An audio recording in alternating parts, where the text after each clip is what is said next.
जी नमस्कार, मैं हूँ शैलेंद्र सोलंकी। स्वागत करता हूँ आपका आपके अपने YouTube channel learn with Shailendra में। साथियों, हम लोग सीटेट के लिए जो हमारा सेकंड लेप का पेपर होता है, सेकंड कह सकते हैं पेपर, या हम कह सकते हैं जूनियर का जो पेपर होता है, इसमें एसएसटी में आप जानते हो 60 क्वेश्चन पूछे जाते हैं, जिसमें 60 क्वेश्चन में आपकी पॉलिटी, हिस्ट्री, ज्योग्राफी रहती है एनसीईआरटी बेस्ड, प्लस पेडागोजी रहती है। ये 60 क्वेश्चन इससे मिलके पूछे जाते हैं।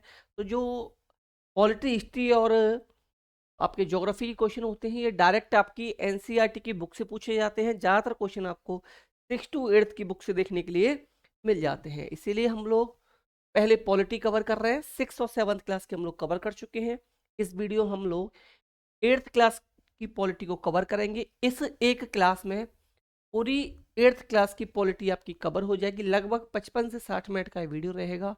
55 से 60 मिनट में आप लोगों की पूरी एक बुक कंप्लीट हो जाएगी। 6th क्लास और 7th क्लास की मैं ऑलरेडी डाल चुका हूँ वीडियो, आप लोग देख लेना। मैं प्लेलिस्ट बना दूंगा, वहां देख लेना या सर्च कर लेना, मिल जाएगी आपको। 6th और 7th क्लास की वीडियो मेरी 1-1 घंटे से कम की है, तो यानी कि हम कह सकते हैं लगभग 2.5 से 3 घंटे के बीच में 3 घंटे के लगभग आपकी पूरी पॉलिटी आप लोग मेरी वीडियो के थ्रू कंप्लीट कर सकते हो। आपको एनसीईआरटी बुक पढ़ने की आवश्यकता नहीं है। एक भी ऐसा इंपॉर्टेंट पॉइंट जो आपके एग्जाम में अब तक आया है या आने के चांसेस है, हर पॉइंट को यहाँ पर कवर किया गया है। फालतू की चीजें जो वो एग्जाम में ना आज तक पूछी गई हैं, ना उनके पूछे जाने के चांसेस हैं, उनको यहाँ पर नोट नहीं किया गया है। अगर आपको ये लगता है कि आपको इसकी पीडीएफ भी चाहिए, तो पीडीएफ के लिए आप लोग थंबनेल पर नंबर है यहाँ या 9808347403, इस नंबर पर आप लोग मैसेज करके ग्रुप में शामिल हो सकते हो। यहाँ आपको पीडीएफ प्रोवाइड करा दी जाएंगी। आप फर्स्ट पेपर की तैयारी कर रहे हैं या सेकंड पेपर की तैयारी कर रहे हैं, आपको पीडीएफ इस ग्रुप में देखने के लिए मिल जाएंगी। साथ के साथ आपको एसएसटी, ईवीएस और कंप्लीट 150 मार्क्स का पेपर होता है, उसके प्रैक्टिस सेट भी आपको यहाँ पर देखने के लिए मिल जाएंगे। तो चलिए शुरू करते हैं हम आज का अपना वीडियो। क्लास 8th की एनसीईआरटी पॉलिटी, संपूर्ण पॉलिटी रहेगी इसमें 8th क्लास की। तो पहले चैप्टर के साथ, जिसका नाम है भारतीय संविधान, जिसका नाम है भारतीय संविधान। तो आप जानते हो भारतीय संविधान हमारा 2 वर्ष 11 माह 18 दिन में बनकर तैयार हुआ। 26 जनवरी 1950 को ये लागू हुआ था। 26 जनवरी 1950 को ये लागू हुआ। अभी इतना ही समझ लीजिए, बाकी जो भी बुक से रिलेटेड इंपॉर्टेंट पॉइंट होंगे हम उनको डिटेल में डिस्कस करते चलेंगे। तो देखिए, फर्स्ट है हमारा इसमें कि 1934 में भारतीय राष्ट्रीय कांग्रेस ने संविधान सभा के गठन की मांग को पहली बार अपनी अधिकृत नीति में शामिल किया। किसने? भारतीय राष्ट्रीय कांग्रेस ने। और भारतीय राष्ट्रीय कांग्रेस की अगर पूछी जाए स्थापना, तो 1885 में मुंबई में हुई। कहाँ हुई? 1885 में हुई। और कहाँ पर हुई? मुंबई में हुई थी। फर्स्ट अधिवेशन इसका मुंबई में हुआ 1885 में। केवल भारतीयों को लेकर बनने वाली एक स्वतंत्र संविधान सभा की यह मांग दूसरे विश्व युद्ध के दौरान और ज्यादा तेज हो गई थी। कब और ज्यादा तेज हो गई? दूसरे विश्व युद्ध के दौरान। आप जानते हो 1939 से लेकर 1945 तक सेकेंड वर्ल्ड वॉर हुआ, और अंततः दिसंबर 1946 में संविधान सभा का गठन किया गया। संविधान सभा का गठन किया गया। संविधान जो हमारा बना वो कैबिनेट मिशन, याद रखिएगा, कैबिनेट मिशन याद रखिएगा, कैबिनेट मिशन के थ्रू बना था, ठीक है ना। जल्दबाजी में क्रिप्स मिशन आप लोग मत कर देना। दिसंबर 1946 से नवंबर 1949 के बीच संविधान सभा ने स्वतंत्र भारत के लिए एक नए संविधान का प्रारूप तैयार किया। कब? दिसंबर 1946 से लेकर नवंबर 1949 के बीच। अब इसमें पूछ लिया जाता है कभी कभी कि जो प्रारूप समिति थी, प्रारूप समिति जो बनाई गई थी, इसके अध्यक्ष कौन थे? तो प्रारूप समिति जो थी, इसके अध्यक्ष जो थे डॉक्टर बी आर अम्बेडकर थे। याद रखिएगा, डॉक्टर बी आर अम्बेडकर क्या थे? इसके अध्यक्ष थे प्रारूप समिति के। डॉक्टर बी आर अम्बेडकर प्रारूप समिति के अध्यक्ष बनाए गए थे। जैसे जैसे पॉइंट आते चलेंगे हम उनको डिस्कस करते चलेंगे। देखिए 1990 में 1990 में बना नेपाल का पिछला संविधान अब नया बन चुका है वहां पर, तो पिछले की बात की जा रही है। इस सिद्धांत पर आधारित था कि शासन की सर्वोच्च सत्ता जो है ये राजा के पास रहेगी। शासन की सर्वोच्च सत्ता जो है वो कहाँ रहेगी? राजा के पास रहेगी। नेपाल में 1990 में हुए संघर्ष के बाद लोकतंत्र की स्थापना हुई और यह लोकतंत्र व्यवस्था 2002 तक यानी कि 12 साल तक कायम रही। कब से कब तक? 1990 से 1990 से लेकर 2002 तक, यानी 12 साल ये लोकतंत्र की व्यवस्था लागू रही। अक्टूबर 2002 में राजा ज्ञानेंद्र ने गांव में बढ़ते हुए माओवादी संगठनों के प्रभाव को बहाना बनाया। इसके गांव में माओवादी संगठनों का प्रभाव बढ़ता जा रहा है, ये बहाना बनाकर सेना की मदद से सरकार के जो कार्य थे उनको अपने हाथों में लेना स्टार्ट कर दिया था। कब कर दिया था? अक्टूबर 2002 में। और 2005 आने आने तक राजा ने क्या किया? राजा कौन थे? ज्ञानेंद्र सिंह ने क्या किया? शासन की पूरी सत्ता, जो भी पूरी बागडोर थी, ये क्या किया इन्होंने? पूरी तरीके से अपने हाथों में ले ली थी। 1990 से 2002 तक 12 साल लोकतंत्र रहा। इसके बाद 2002 से ये सत्ता अपने हाथों में लेने लगे और 2005 में तक आते आते इन्होंने पूरी तरीके से सत्ता अपने हाथों में ले ली थी। लोकतंत्र के लिए चल रहा आंदोलन 2006 में अपने शिखर पर पहुंचा। वहां लोकतंत्र के लिए आंदोलन चल रहा था, तो 2006 में यह आंदोलन बहुत ज्यादा तेज हो गया। इसके बाद 2006 में राजा को तृतीय संसद बहाल करके राजनीतिक दलों को सरकार बनाने का मौका देना पड़ा। और 2008 में क्या हुआ? राजतंत्र को खत्म करने के बाद नेपाल लोकतंत्र बन गया। नेपाल क्या हो गया? लोकतंत्र बन गया। पहले लोकतंत्र कब बना? 1990 से लेकर 2002 तक 12 साल रहा। इसके बाद राजा ने फिर सत्ता अपने हाथ में ले ली। फिर 2008 में आके क्या हो गया? लोकतंत्र नेपाल बन गया फिर से। नेपाल के लोगों ने 2015 में अपने लिए एक नया संविधान अपनाया। ये पूछ लिया जाए कि नेपाल के लोगों ने अपने लिए एक नया संविधान कब अपनाया, तो याद रखिएगा 2015। क्या याद रखना है आपको? 2015 याद रखना है। संघवाद, संघवाद का मतलब देखिए, सीधा सीधा संघवाद का मतलब होता है कि देश में एक स्तर से ज्यादा की सरकार होना। एक स्तर से ज्यादा की सरकार होना, जैसे कि आप पता है आपको, भारत में सेंट्रल गवर्नमेंट है, इसके बाद स्टेट गवर्नमेंट भी है, तो एक से ज्यादा स्तर की सरकारों का होना। हमारे देश में केंद्र स्तर पर भी सरकार है और राज्य स्तर पर भी हमारे यहाँ सरकारें हैं। पंचायती राज व्यवस्था, पंचायती राज व्यवस्था जो है ये शासन का तीसरा स्तर है। याद रखिएगा, पंचायती राज व्यवस्था जो है ये शासन का तीसरा स्तर है। नेपाल के लोगों ने 2015 में अपने लिए एक नया संविधान अपनाया और संघवाद, ये तो हो चुका है, ये हो चुका, हमारा डबल हो गया। नेक्स्ट है हमारा, ये भी हो गया। देखिए यहां से देखते हैं, नेक्स्ट ये डबल हो गया है ना, पीडीएफ में आपको ठीक मिल जाएगा। संविधान के अनुसार सरकार के 3 अंग हैं। याद रखिएगा, संविधान के अनुसार सरकार के कितने अंग हैं?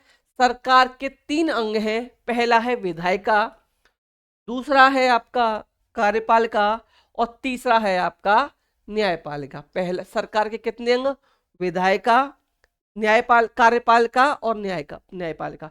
तो देखिए विधायिका का जो कार्य होता है, विधायिका का कार्य होता है कानून बनाना। विधायिका का कार्य क्या है? कानून बनाना। विधायिका क्या करती है? कानून बनाती है, का कार्य है कानून बनाना। विधायिका क्या कार्य होता है? कानून बनाना। अब हम बात करते हैं कार्यपालिका की। तो देखिए कार्यपालिका और न्यायपालिका, कार्यपालिका का काम होता है कानून को लागू करना। क्या होता है? कानून को लागू करना, कानून लागू करना। और न्यायपालिका का काम है कानून की व्याख्या करना, कानून की व्याख्या करना। ये कभी कभी पूछ लिया जाता है, इन तीनों के पूछ लिए जाते हैं कार्य क्या है। तो याद रखिएगा, सबसे पहले सरकार के संविधान के अनुसार कितने अंग हैं? 3 अंग हैं, विधायिका, कार्यपालिका और न्यायपालिका। विधायिका का कार्य क्या है? ये कानून बनाती है। कार्यपालिका कानून को लागू करती है और न्यायपालिका का जो कार्य है ये है कानून की व्याख्या करना। तीनों के अलग अलग कार्य मैंने आप लोगों को यहाँ पर बता दिए हैं। नेक्स्ट देख लेते हैं हम लोग, मौलिक अधिकार वाला खंड भारतीय संविधान की अंतरात्मा कहलाता है। मोस्ट इंपोर्टेंट पॉइंट है, कई बार अलग अलग एग्जाम में ये चीज पूछी गई है, तो याद रखिएगा मौलिक अधिकारों वाला खंड संविधान की अंतरात्मा कहलाता है। यह है बुक वाली बात। अब थोड़ा सा इसमें एक्स्ट्रा देख लीजिए जो आपकी बुक से अलग है और आपके लिए इंपॉर्टेंट है। सबसे पहले कभी कभी ये पूछ लिया जाता है कि मूल अधिकार कहां से लिए गए, तो याद रखिएगा संयुक्त राज्य अमेरिका से लिए गए हैं। कहां से? संयुक्त राज्य अमेरिका से आपके मूल अधिकार लिए गए, अमेरिका। अब पूछ लिया जाता है, एक क्वेश्चन बन जाता है कि जो हमारे मौलिक अधिकार हैं ये किस अनुच्छेद, किस उसमें है, भाग में। तो सबसे पहले भाग याद रखिएगा, ये भाग 3 के अंतर्गत आते हैं। अब इसके अनुच्छेद पूछ लिए जाए तो अनुच्छेद इसमें याद रखिएगा आप लोग, ये अनुच्छेद 12 से 35, अनुच्छेद इसमें आते हैं 12 से 35। तो इसके बारे में 3 बातें याद रखिएगा। मौलिक अधिकार कहां से लिए गए हैं? संयुक्त राज्य अमेरिका से लिए गए हैं, भाग 3 के अंतर्गत ये आते हैं। और इसमें जो अनुच्छेद होते हैं आपके 12 से 35 के बीच में अनुच्छेद होते हैं, 12 से 35 तक इसमें अनुच्छेद होते हैं। अब बात कर लेते हैं नीति निर्देशक तत्व की। तो नीति निर्देशक तत्व जो है का खंड इसलिए जोड़ा गया ताकि ज्यादा सामाजिक और आर्थिक सुधार लाया जा सके। कैसा सुधार? सामाजिक और आर्थिक सुधार लाया जा सके। अब इनके बारे में थोड़ा सा बात कर लेते हैं एक्स्ट्रा बुक से अलग। तो देखिए नीति निर्देशक तत्व ये जो लिए गए हैं आपके, ये आयरलैंड से लिए गए हैं। कहां से? आयरलैंड से ये लिए गए हैं, इतना याद रखिएगा। भाग पूछ लिया जाए तो भाग 4 के अंतर्गत ये आते हैं, भाग 4 में ये आते हैं। इसमें अनुच्छेद पूछ लिए जाएं, अनुच्छेद इसमें पूछे जाएं तो 36 से लेकर 51, 36 से लेकर 51 तक इसमें अनुच्छेद होते हैं। 36 से 51 इसमें अनुच्छेद है। नीति निर्देशक तत्व आयरलैंड से लिए गए हैं, भाग 4 के अंतर्गत आते हैं, अनुच्छेद इसमें 36 से 51 तक इसमें शामिल है। नेक्स्ट देख लेते हैं हम लोग धर्मनिरपेक्षता। कभी कभी पूछ लिया जाता है कि धर्मनिरपेक्षता क्या है। तो देखिए धर्मनिरपेक्ष राज्य वह होता है जिसमें राज्य अधिकृत रूप से किसी भी धर्म को राज्य के धर्म में बढ़ावा नहीं देता, किसी भी एक धर्म को बढ़ावा नहीं दिया जाता। संविधान सभा की जो आखिरी बैठक हुई थी ये 24 जनवरी 1950 को हुई। ये किस बैठक की बात कर रहे हैं हम लोग? आखिरी बैठक की हम लोग यहाँ पर बात कर रहे हैं। अब अगर पहली बैठक की बात की जाए कि पहली बैठक कब हुई, तो याद रखिएगा 9 दिसंबर 1946 को हुई। पहली बैठक हुई 9 दिसंबर 1946 को, जिसमें सच्चिदानंद सिन्हा को अस्थायी अध्यक्ष बनाया गया था। सच्चिदानंद सिन्हा को अस्थायी अध्यक्ष बनाया गया। इसके 2 दिन बाद ही दूसरी बैठक होती है और ये बैठक होती है 11 दिसंबर 1946 को। यहां आपको बताना है किसको स्थायी अध्यक्ष बनाया गया था। बहुत छोटा सा क्वेश्चन मैंने आप लोगों से पूछा है, कमेंट में बताइएगा कि स्थायी अध्यक्ष 11 दिसंबर 1946 को कब बनाया गया। तो पहली बैठक 9 दिसंबर 1946, दूसरी बैठक 11 दिसंबर 1946, अंतिम बैठक 24 जनवरी 1950 को हुई थी। और इसमें टोटल बैठक की अगर पूछ ली जाए कभी, तो टोटल जो बैठक हुई थी ये 166 बैठक हुई थी, 166 यहाँ पर बैठक हुई थी। अब बात करते हैं संविधान, इसमें दे रखा है आखिरी बैठक 24 जनवरी 1950। संविधान हमारा लागू कब हुआ? ये हुआ 26 जनवरी 1950 को। और संविधान सभा ने इसको कब अपनाया? तो याद रखिएगा 26 नवंबर 1949, 26 नवंबर 1949। दोनों क्वेश्चन अलग अलग हैं, दोनों क्वेश्चन की डेट आप अच्छे से याद रखिएगा।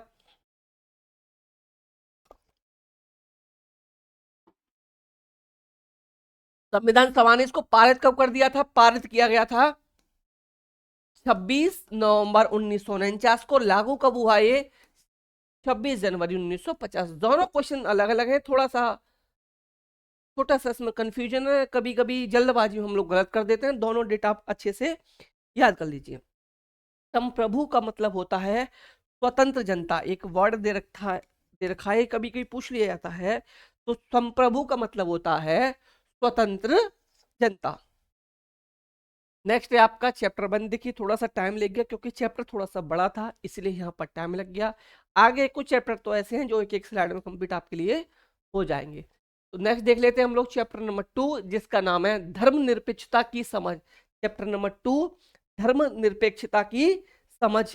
तो देखिए देश के किसी भी व्यक्ति को एक धर्म से निकालने और दूसरे धर्म को अपनाने या धार्मिक उपदेशों की अलग ढंग से व्याख्या करने की स्वतंत्रता होती है।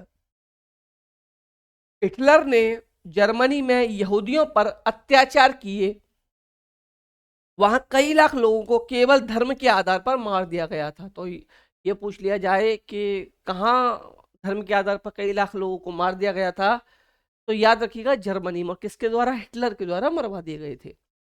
सऊदी अरब में गैर मुसलमानों को मंदिर या गिरजाघर बनाने की छूट नहीं है। धर्म को राज्य रखने की अवधारणा को धर्मनिरपेक्षता कहा जाता है। धर्मनिरपेक्षता किसे कहा जाता है? धर्म को राज्य से अलग रखने की अवधारणा को धर्मनिरपेक्षता कहते हैं। मौलिक अधिकारों वाला खंड क्या कहलाता है? याद रखिएगा, भारतीय संविधान की अंतरात्मा कहलाता है। हस्तक्षेप की नीति। हस्तक्षेप की नीति का मतलब है कि सभी धर्मों की भावनाओं का सम्मान करने और धार्मिक क्रियाकलापों में दखल न देने के लिए राज्य कुछ धार्मिक समुदायों को कुछ विशेष छूट देता है। नेक्स्ट है इसमें, भारतीय संविधान धार्मिक समुदायों को अपने स्कूल और कॉलेज खोलने की अनुमति देता है। आप लोग जानते भी होंगे, जैसे कि हम लोग अगर दूसरे धर्म की बात की जाए तो मुसलमानों के धर्म की बात कर लेते हैं, तो आपने देखा होगा इनके मदरसे खुले हुए होते हैं। क्या होते हैं? इनके मदरसे खुले हुए हैं, इनके मदरसे। नेक्स्ट है, फरवरी 2004 में फ्रांस में एक कानून बनाया गया कि कोई भी विद्यार्थी इस्लामी बुर्खा, यहूदी टोपी और बड़े बड़े ईसाई क्रॉस जैसे धार्मिक अथवा राजनीतिक चिन्हों या प्रतीकों को धारण करके स्कूल में नहीं आएगा। ऐसा कानून कहाँ बनाया गया? ये कानून बनाया गया फ्रांस में। कब बनाया गया? 2004 में। क्या बनाया गया कानून? कि कोई भी स्टूडेंट इस्लामी बुर्खा, टोपी, ईसाई के जो साइन होते हैं उनको पहनकर स्कूल में कोई भी नहीं आएगा। नेक्स्ट है आपका, हमें संसद क्यों चाहिए, चैप्टर नंबर 3। देखिए 2 नंबर, चैप्टर 2 हमारा बहुत जल्दी कंप्लीट हो गया। चैप्टर 3 भी ज्यादा बड़ा, 1 थोड़ा सा लेंथी था, उसमें टाइम लग गया हमें। तो देखिए, भारत 15 अगस्त 1947 को आजाद हुआ। आजाद कब हुआ? 15 अगस्त 1947 को। संविधान और वैसे लागू कब हुआ, ये कभी कभी पूछ लिया जाता है, तो 26 जनवरी 1950 को। 26 जनवरी 1950 को। 1885 में भारतीय राष्ट्रीय कांग्रेस ने मांग की कि निर्वाचित सदस्य होने चाहिए और उन्हें बजट पर प्रश्न करने का अधिकार मिलना चाहिए। कब मांग की इन्होंने? 1885 में इन्होंने ऐसी मांग की। 1909 में बने government of India act, government of India act ने कुछ हद तक निर्वाचित प्रतिनिधित्व की व्यवस्था को मंजूरी दे दी थी। कब दे दी थी? 1909 में। और किसके through? Government of India act जब बना था उसके थ्रू कुछ हद तक मंजूरी दे दी गई थी। 2000 आम चुनाव पहली बार देश में ईवीएम का इस्तेमाल किया गया। याद रखिएगा 2004 में किया गया था सबसे पहले ईवीएम का इस्तेमाल, 2004 में। भारतीय संसद देश की सर्वोच्च कानून निर्मात्री संस्था है। इसके 2 सदन है, राज्यसभा और लोकसभा। दोनों क्वेश्चन में अंतर समझिए। अगर इसके सदन पूछ ले जाए कि संसद के सदन कितने हैं, याद रखिए, देखिए संसद के सदन की बात की जाए तो सदन यहां पर हम लोग पढ़ चुके हैं, राज्यसभा और लोकसभा। इनके बारे में भी मैं डिटेल में बताऊंगा। लेकिन अगर संसद के अंग पूछ ले, संसद के अंग, दोनों क्वेश्चन अलग है, छोटा सा डिफरेंस है। तो संसद के अंग पूछे जाएं तो अंग इसके 3 होते हैं, लोकसभा, राज्यसभा और राष्ट्रपति। राज्यसभा और राष्ट्रपति, ये 3 इसके क्या होते हैं? ये संसद के अंग होते हैं। और अगर हमसे पूछे जाए सदन कितने हैं, तो सदन राज्यसभा लोकसभा है, और अंग पूछ ले जाए तो राष्ट्रपति भी इसका अंग होता है। इन तीनों से मिला के हमारी क्या बनते हैं? संसद बनती है। अब देख लीजिए थोड़ा सा राज्यसभा और लोकसभा के बारे में थोड़ा सा सुन लीजिए। हालांकि मैं इनके बारे में कई वीडियो में डिस्कस कर चुका हूं। इसमें दे रखा है आपकी बुक में, पॉलिटी की बुक में, कि राज्यसभा में 245 सदस्य होते हैं। अब राज्यसभा के में सभी बातें सुन लीजिए जो राज्यसभा से इंपॉर्टेंट हो सकती हैं। तो राज्यसभा का सदस्य बनने के लिए सबसे पहले जो एज होनी चाहिए, ये 30 होनी चाहिए। राज्यसभा का मेंबर बनने के लिए एज 30 होनी चाहिए। 245 सदस्य होते हैं। इसको उच्च सदन बोला जाता है। ये क्या होता है? उच्च सदन होता है। और इसे कभी भी भंग नहीं किया जा सकता। इसके बारे में याद रखिएगा, ये स्थायी सदन में इसको बोला जाता है। क्या बोला जाता है? स्थायी सदन से बोला जाता है। और देश के जो उपराष्ट्रपति होते हैं राज्य के सभापति से, राज्य के क्या होते हैं? सभापति होते हैं। और ये इस सदन के अंग नहीं होते, इसके अध्यक्ष तो होते हैं, लेकिन इस सदन के अध्यक्ष, सॉरी, इस सदन के सदस्य कौन नहीं होते? उपराष्ट्रपति इस सदन के सदस्य नहीं होते। अब बात कर लेते हैं हम लोग लोकसभा के बारे में। लोकसभा जो सदस्य होते हैं ये 545 होते हैं, अधिकतम 552 हो सकते हैं। अब इसके लिए जो एज होनी चाहिए, इसका सदस्य बनने के लिए एज चाहिए 25, मिनिमम 25 होनी चाहिए। इसको निम्न सदन बोला जाता है, इसको निम्न सदन बोलते हैं। और यह अस्थाई सदन होता है। क्या होता है? अस्थाई सदन होता है। इसको प्रधानमंत्री की अनुशंसा पर राष्ट्रपति भंग कर सकता है। किसके द्वारा भंग किया जा सकता है? राष्ट्रपति इसको भंग कर सकता है। प्रधानमंत्री या कैबिनेट की अनुशंसा पर भंग किया जा सकता है। इसके अलावा उपराष्ट्रपति, देखिए उपराष्ट्रपति और राष्ट्रपति बनने के लिए जो मिनिमम एज होनी चाहिए 35 है। ये आप याद रखिए। वर्तमान समय में जगदीप धनखड़ आपके उपराष्ट्रपति हैं जो राजस्थान से बिलोंग करते हैं। इससे पहले ये पश्चिम बंगाल के राज्यपाल भी रह चुके। गवर्नर कहाँ के थे? ये वेस्ट बंगाल के गवर्नर रह चुके हैं। तो देखिए इसमें सब कुछ हो गया। नेक्स्ट है, भारत का प्रधानमंत्री लोकसभा में सत्ताधारी दल का मुखिया होता है। अब इसके बारे में एक इंटरेस्टिंग बात सुन लीजिए कि जो हमारे प्राइम मिनिस्टर होते हैं, मैंने एक दो बार एक कमेंट तो पूछा भी था आप लोगों से क्वेश्चन, बट आज मैं थोड़ा सा आपको और अच्छे से बता दूं कि जो प्राइम मिनिस्टर बनते हैं कि जरूरी नहीं है वो लोकसभा का ही सदस्य हो, राज्यसभा का सदस्य भी प्राइम मिनिस्टर बन सकता है। ऐसे हमारे देश में एग्जाम्पल भी है। 2 एग्जाम्पल हमारे देश के ऐसे हैं। देखिए Indira Gandhi and Manmohan Singh, doctor Manmohan Singh former prime minister, ये आपके दोनों क्या थे? ये आपके राज्यसभा सदस्य रहते हुए भी प्राइम मिनिस्टर बने थे। तो मैं फिर बता दे रहा हूं कि जरूरी नहीं है कि जो प्रधानमंत्री हो वो लोकसभा मेंबर हो, ये राज्यसभा सदस्य प्रधानमंत्री बन सकते हैं। और एक बात और याद रखिएगा, लोकसभा का सदस्य बनने के लिए या अगर पूछ लिया प्रधानमंत्री बनने के लिए मिनिमम एज 25 साल होनी चाहिए।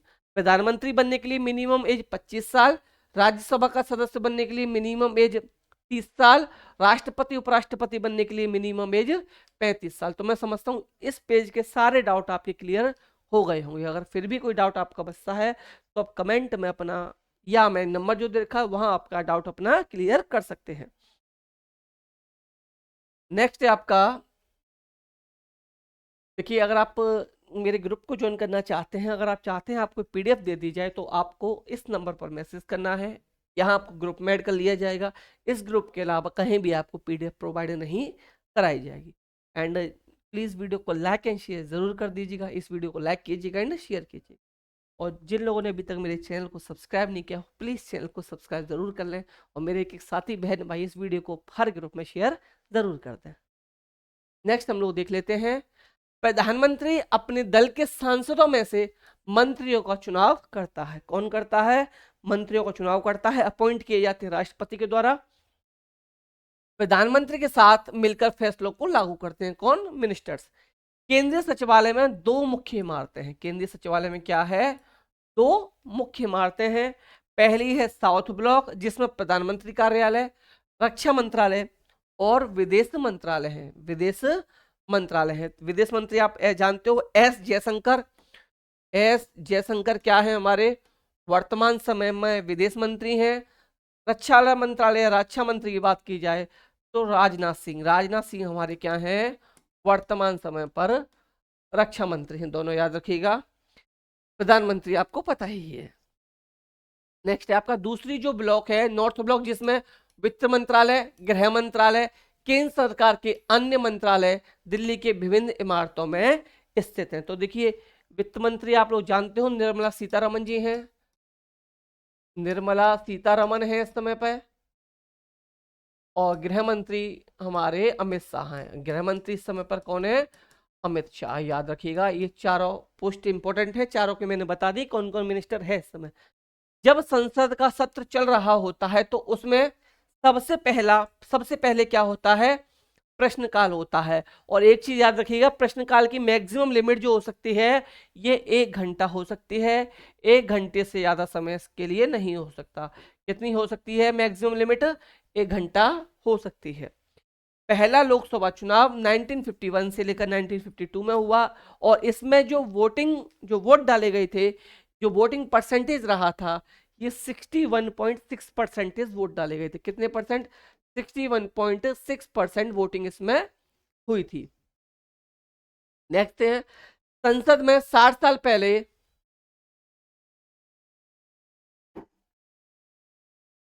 4% महिलाएं थी, आज उनकी संख्या 11% से जरा सी ऊपर पहुंच पाई है।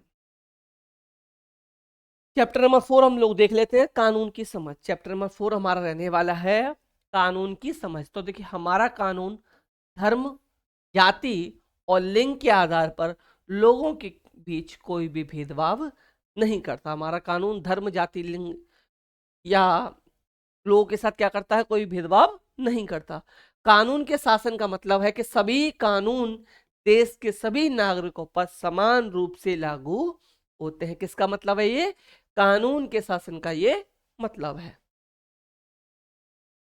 भारतीय विरोध के बावजूद 10 मार्च 1919 से रॉलेट एक्ट को लागू किया गया। कब लागू किया गया, 10 मार्च 1919 से रॉलेट एक्ट को लागू किया गया। रॉलेट एक्ट क्या था, इसमें किसी व्यक्ति को बिना कारण बताए या बिना रिपोर्ट केस दर्ज किए उसको गिरफ्तार किया जा सकता था। इसमें यह था, इसी के विरोध के चलते वैसाखी का दिन था, 13 अप्रैल को जलियांवाले बाग में एक मीटिंग बुलाई गई। वहां इस मीटिंग में हजारों लोग इकट्ठे हुए और जनरल डायर ने 13 अप्रैल 1919 को जलियांवाले बाग में गोली चलाने का आदेश दे दिया। वहीं कई लोग वहां पर मारे गए थे, कई लोग वहां पर मारे गए थे। और इसके बारे में फिर एक याद रखिएगा, जिस जनरल डायर ने ये गोली चलाने का आदेश दिया था, तो एक बच्चा था उस समय पर, छोटा बच्चा था, ऊधम सिंह। क्या नाम था उनका, ऊधम सिंह। उन्होंने तभी कसम खा ली थी कि मैं इस जनरल डायर की हत्या कर दूंगा। तो इसकी हत्या करने के लिए जनरल डायर के ये पीछे कहां तक पहुंच गए थे, ये लंदन तक पहुंच गए थे। ऊधम सिंह कहां तक पहुंच गए थे, ये लंदन तक पहुंच गए थे। और 13 मार्च 1940 को, 13 मार्च 1940 को ऊधम सिंह ने जनरल डायर की हत्या कर दी थी। कहां की थी, लंदन में जाके की थी। याद रखिएगा, जलियांवाला बाग का हत्याकांड कब हुआ, 13 अप्रैल 1919। इस घटना से मतलब दुखी होकर या कुछ भी होकर ऊधम सिंह ने क्या कसम खाई थी कि मैं इसकी हत्या कर दूंगा। और 13 मार्च 1940 को लंदन में जाकर ऊधम सिंह ने जनरल डायर की हत्या कर दी थी। नेक्स्ट है आपका 1870 का एक्ट, अंग्रेजी शासन के मनमानेपन की मिसाल था। कौन सा एक्ट, 1870 का राजद्रोह एक्ट। नेक्स्ट है चैप्टर नंबर 5, न्यायपालिका। तो भारत का सर्वोच्च न्यायालय, इसकी स्थापना 26 जनवरी 1950 को हो गई थी। उसी दिन हमारा देश गणतंत्र बना था। हमारा देश गणतंत्र कब बना, गणतंत्र दिवस हम लोग कब मनाते हैं आप जानते हैं, 26 जनवरी 1950 को गणतंत्र दिवस मनाया जाता है। और स्वतंत्रता दिवस 15 अगस्त 1947 को हमारा ये स्वतंत्रता दिवस मनाया जाता है। और अगर हम न्याय सुप्रीम कोर्ट की बात करें, सर्वोच्च न्यायालय यानी कि सुप्रीम कोर्ट, इसमें टोटल जो जज होते हैं ये 33+1 होते हैं, यानी कि एक चीफ जस्टिस होते हैं, 33 इसमें जज होते हैं। वर्तमान समय में पूरी सीट भरी हुई है, 34 की 34 जज इसमें शामिल हैं। और वर्तमान समय पे हम सीजीआई की बात करें, तो वर्तमान समय पर हमारी जो सीजीआई है ये DY चंद्रचूड़ है, DY चंद्रचूड़। और ये 50वें सीजीआई है। किस नंबर के सीजीआई है, 50वें नंबर के सीजीआई हैं। 2024 में ये रिटायर हो जाएंगे।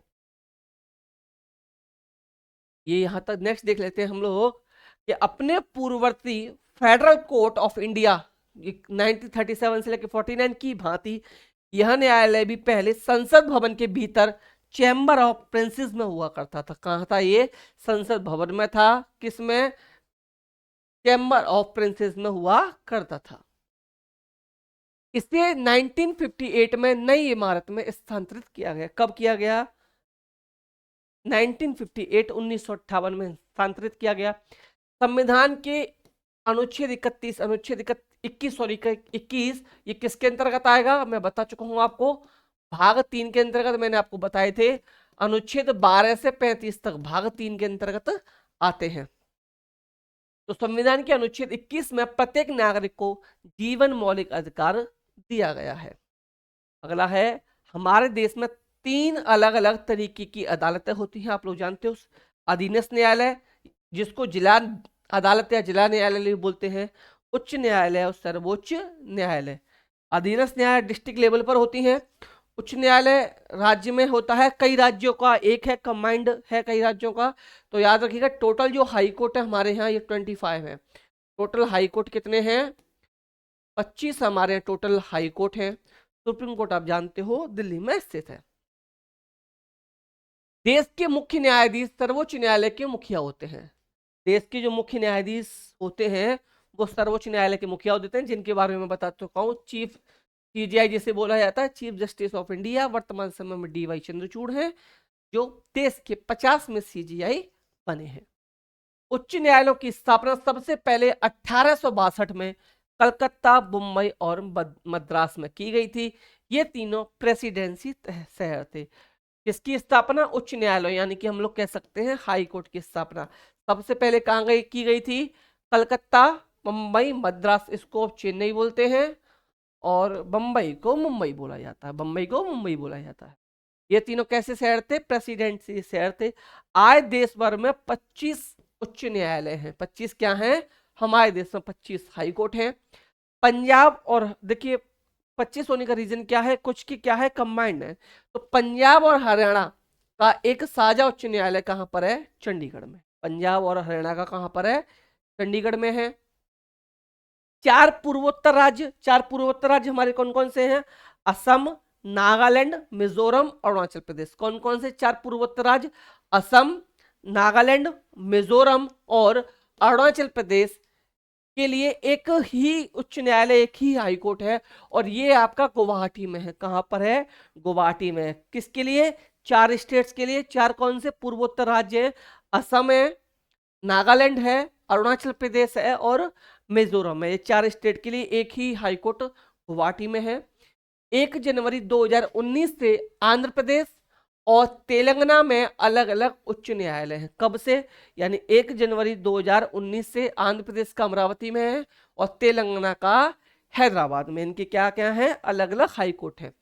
हमारे पास एकीकृत न्यायिक व्यवस्था है। एकीकृत न्यायिक व्यवस्था का मतलब हो गया कि जो ऊपर की अदालत के जो भी फैसले होंगे वो नीचे की जो अदालत होती है उनको मानने पड़ते हैं। जैसे कि सबसे बड़ा उदाहरण आज के टाइम पर आप लोग देख लीजिए, बीएड वर्सेस वीटीसी वाला। आप लोग जिससे बीएड वाले जिससे पीड़ित हैं, ये सुप्रीम कोर्ट ने एक आदेश दिया और पूरे देश से 1st to 5th से प्राइमरी से बीएड को बाहर कर दिया गया। तो देखिए इसका मतलब है कि ऊपरी अदालतों के फैसले नीचे की सारी अदालतों को मानने पड़ते हैं। इसका मैं आप लोगों को एग्जांपल भी दे चुका हूं।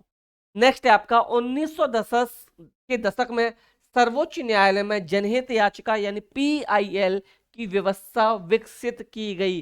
कब की गई? 1980 के दशक में। कहां पर? सर्वोच्च न्यायालय में। यह याचिका उच्च न्यायालय या सर्वोच्च न्यायालय में दाखिल की जा सकती है। कहां पर? उच्च न्यायालय और सर्वोच्च न्यायालय में दाखिल की जा सकती है। अदालत ने ही संविधान के अनुच्छेद 21 की व्याख्या करने के बाद यह कहा था कि जीवन के अधिकार में भोजन का अधिकार भी शामिल होता है। ये किसने कहा था?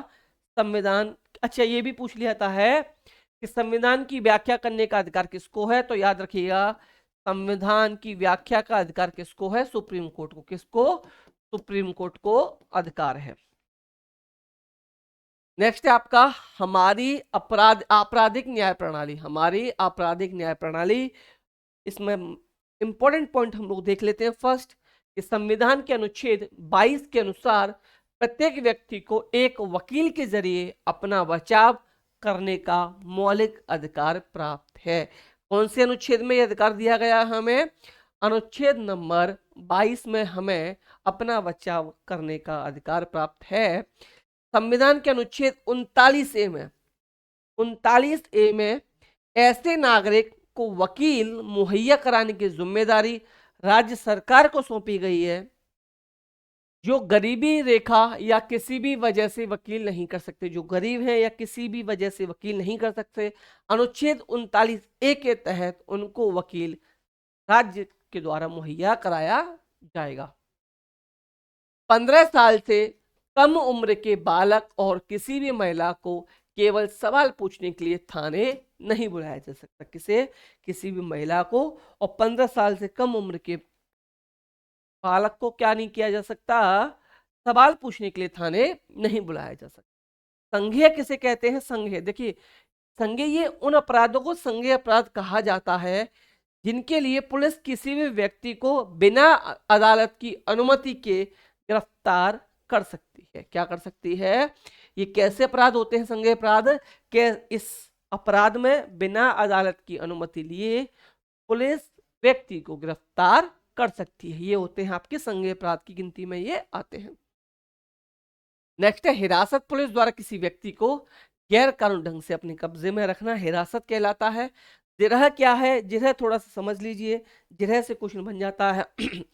जब कोई गवाह अदालत में अपना बयान देता है तो दूसरे पक्ष का वकील भी उससे कुछ सवाल पूछता है जिससे उसके पिछले बयान को सही या गलत या साबित किया जा सकते।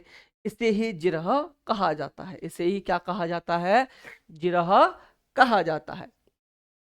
कि अगर आप ग्रुप को शामिल होना चाहते हैं और पीडीएफ को चाहते हैं आपको पीडीएफ प्रोवाइड करा दी जाए तो आपको इसके लिए इस नंबर पर मैसेज करना होगा। अगर आप इस नंबर पर मैसेज करके ग्रुप में ऐड हो जाते हो तो आपको पीडीएफ प्रोवाइड करा दी जाएगी। और एंड प्लीज वीडियो को लाइक एंड शेयर जरूर कीजिएगा। मेरा एक साथी, मेरा एक भाई बहन इस वीडियो को हर ग्रुप में शेयर करें प्लीज। आपकी ये नैतिक जिम्मेदारी है कि आप इस वीडियो को प्लीज शेयर जरूर करें। और जिनमें मेरे साथियों ने अभी तक चैनल को सब्सक्राइब नहीं किया हो प्लीज चैनल को सब्सक्राइब जरूर करें एंड फ्रेंड को सजेस्ट भी करें कि इस चैनल को सब्सक्राइब करें। नेक्स्ट है आपका चैप्टर नंबर 7 हाशिया कर्ण की समझ। देखिए हाशिया कर्ण का जो मतलब होता है ये है आपको किनारे पर ले जाना। हाशिया कर्ण का मतलब होता है, सीधा सीधा समझ लीजिए, किनारे पर ले जाना। और एजुकेशन के मामले में बात करें, शिक्षा के मामले में जो हाशिया कर्ण का जो मतलब होता है ये होता है समाज में उन वंचित वर्गों की शिक्षा की मुख्य धारा में लाना है जो जिन्हें शिक्षा के समान अवसर प्राप्त नहीं हुए हैं। जिन्हें क्या है? शिक्षा में समान अवसर प्राप्त नहीं हुए हैं, वैसे इसका अर्थ होता है किनारे पर ले जाना। नेक्स्ट है आपका आदिवासी। तो आदिवासी शब्द का मतलब होता है कि मूल निवासी। आदिवासी शब्द का क्या मतलब है? आदिवासी शब्द का मतलब है मूल निवासी। क्या मतलब है? मूल निवासी। ये ऐसे समुदाय हैं जो जंगलों के साथ जीते आए हैं और आज भी उसी तरह जी रहे हैं। भारत की लगभग 8% आबादी इन्हीं की है। किनकी? आदिवासियों की, यानी एसटी में ये आते हैं लोग। आदिवासियों को जनजाति भी कहा जाता है। आदिवासियों क्या कहते हैं? जनजाति भी कहा जाता है। भारत में 500 से ज्यादा तरह के आदिवासी समूह हैं। कितने? 500 से ज्यादा।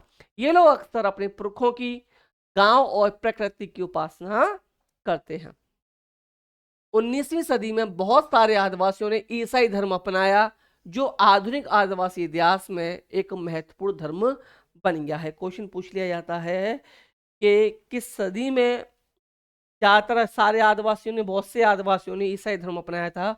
19वीं सदी में। या पूछ लिया जाएगा आदिवासियों ने ज्यादा कौन सा धर्म अपनाया? तो ईसाई धर्म अपनाया था। नेक्स्ट है आपका आदिवासियों की अपनी भाषा रही है, उनमें ज्यादातर संस्कृत से बिल्कुल अलग है और संभवतः उतनी ही पुरानी इनकी अलग क्या रही है? भाषा इनकी रही है। नेक्स्ट है इसमें संथाली बोलने की वाली संख्या सबसे ज्यादा है। किसकी?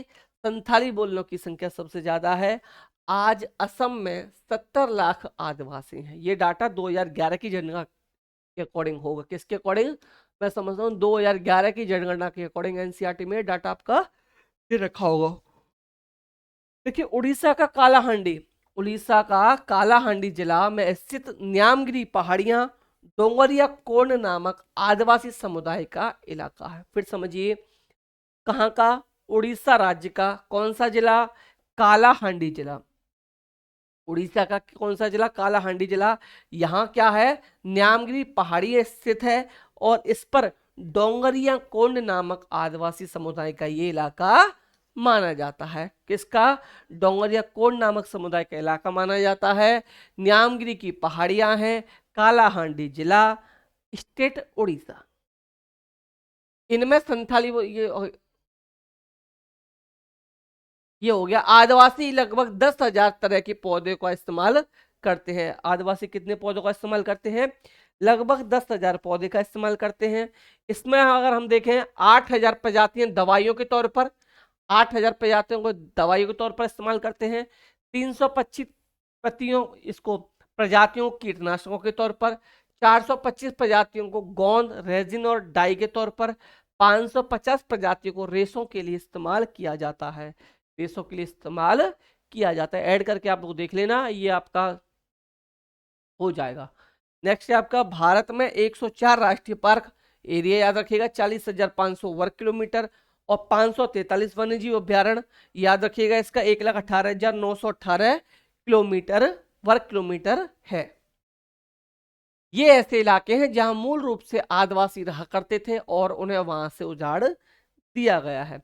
ग्रामीण इलाकों में 45% और शहरी इलाकों में 35% आदिवासी समूह गरीबी रेखा से नीचे गुजर बसर कर रहे हैं। ग्रामीण इलाकों में कितने? 45%। शहरी इलाकों में ये संख्या 35% है।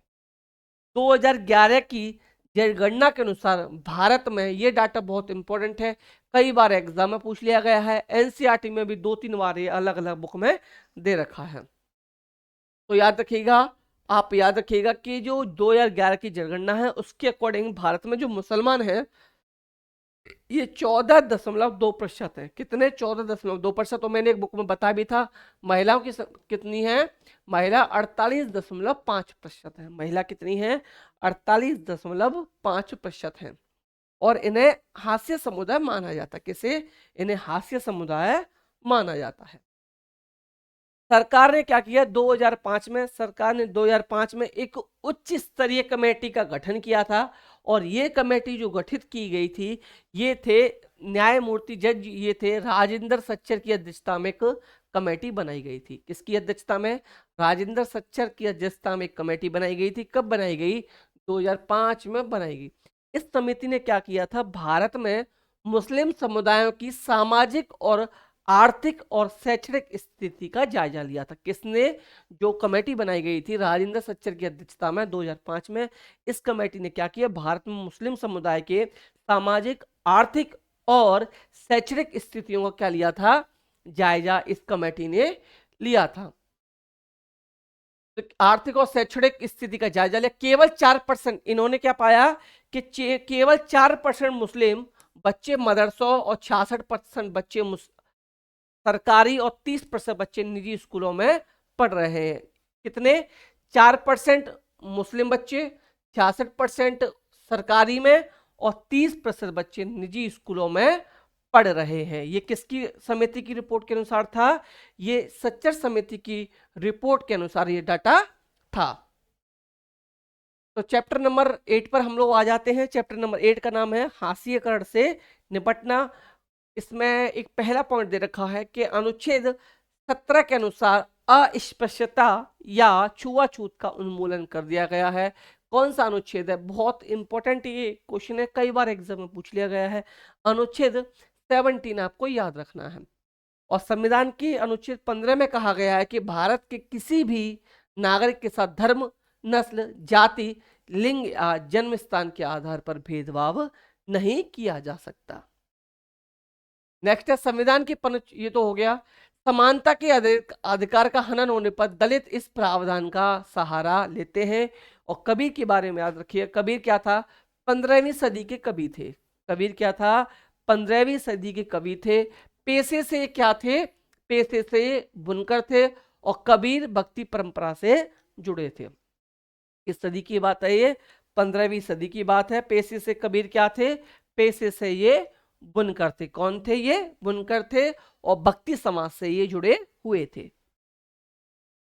अनुसूचित जाति एवं अनुसूचित जनजाति अत्याचार निवारण एक्ट जो है ये कब आया? 1980 के बारे में बात की गई है, 1989, 1989। यह कानून 1989 में दलितों तथा अन्य समुदायों की मांगों के लिए जवाब में बनाया गया था। 1970 और 80 के दशक में आदिवासियों ने भी खुद को बड़े पैमाने पर संगठित किया था। कब? 1970 और 80 के बीच में। नेक्स्ट है, उन्होंने न केवल बराबरी के लिए आवाज उठाई बल्कि अपनी जमीन व संसाधनों को हासिल करने के लिए आंदोलन भी किए थे। हाथ से मैला उठाने वाले कर्मियों के नियोजन का प्रतिषेध और उनका पुनर्वास अधिनियम 6 दिसंबर 2013 से लागू हुआ। कब हुआ? 6 दिसंबर 2013 से ये लागू हुआ था। कौन सा? हाथ से मैला उठाने वाले कर्मियों के लिए नियोजन का प्रतिषेध और उनका पुनर्वास अधिनियम 6 दिसंबर 2013 को लागू हुआ था। केंद्र सरकार ने हाल ही में अनुसूचित जाति एवं जनजाति परंपरागत वनवासी वन अधिकार अधिनियम को मान्यता दी है। ये अधिनियम पारित किया गया 2006 में। कब पारित किया गया? 2006 में ये पारित किया गया। 1989 का अधिनियम एक वजह से और महत्वपूर्ण है। उसका रीजन क्या है? कि आदिवासी कार्यकर्ता अपनी परंपरागत जमीन पर अपने कब्जे की बहाली के लिए इस कानून का सहारा लेते हैं। इस कानून का क्या लेते हैं? सहारा। कौन सा अधिनियम? 1989 का ये अधिनियम। नेक्स्ट है आपका चैप्टर नंबर 9, जन सुविधाएं। तो भारतीय संविधान के 21 के अनुसार अंतर्गत पानी के अधिकार को जीवन के अधिकार का हिस्सा माना गया है। किसके अनुसार? अनुच्छेद 21 के अनुसार। किसके अनुसार? अनुच्छेद 21 के अनुसार। भारतीय संविधान 6 से 14 वर्ष की आयु के सभी बच्चों को शिक्षा के अधिकार की गारंटी देता है। गारंटी देता है। 86वें संविधान, ये बुक से थोड़ा सा अलग पढ़ लीजिए। 86वें संविधान संशोधन के तहत, 86वां संविधान संशोधन था ये।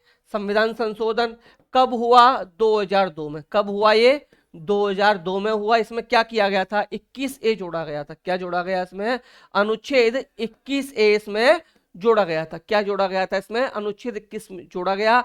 86वां संविधान संशोधन था, 2002 में ये हुआ था। कब? 2002 में ये हुआ था। नेक्स्ट है इसमें 2001 की जनगणना के अनुसार 44% ग्रामीण घरों में बिजली पहुंच चुकी है। अगला है चैप्टर नंबर 10, कानून और सामाजिक न्याय। चैप्टर नंबर 10 है हमारा कानून और सामाजिक न्याय। संविधान में यह कहा गया है कि 14 साल से कम उम्र के किसी भी बच्चे को किसी भी कारखाने या खदान या किसी अन्य खतरनाक व्यवसाय में काम पर नहीं रखा जाएगा। और 2011 की जनगणना के अनुसार भारत में 5 से 14 साल की उम्र के 40 लाख से ज्यादा बच्चे विभिन्न व्यवसायों में नौकरी करते हैं। ये किसके अकॉर्डिंग पाया गया था? 2011 की जनगणना के अकॉर्डिंग ये डाटा आपका है कि क्या 5 से 14 साल के 40 लाख बच्चे क्या करते हैं? जॉब करते हैं। नेक्स्ट है आपका 2016 में संसद ने बाल श्रम प्रतिषेध विनिमय ये अधिनियम लागू किया। 1986 वाले में संशोधन किया। 1986 वाले में क्या किया? संशोधन किया गया। कब? 2016 में। यह संशोधन किया गया कि 14 वर्ष से कम आयु के बच्चे के सभी व्यवसायों तथा 14 से 18 वर्ष के जोखिमकारी व्यवसायों में प्रक्रियाओं में नियोजन करने पर प्रतिबंध है। यानी कि 1986 वाले में क्या संशोधन कर दिया गया?